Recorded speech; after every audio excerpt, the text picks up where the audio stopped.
किती झाले ते? 10. किती आहे ते? 10. बघा आता काय केलं माहितीये का? त्या 10चा असा गठ्ठा केला. केलाय? एका गठ्ठ्यात किती आहेत? 10. मग त्याला आपण काय म्हणतोय?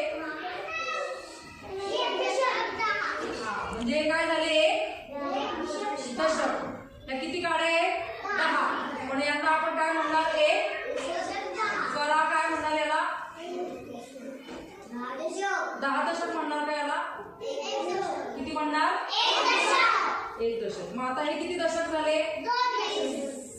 काड्या 20 झाल्या पण दशक किती झाले?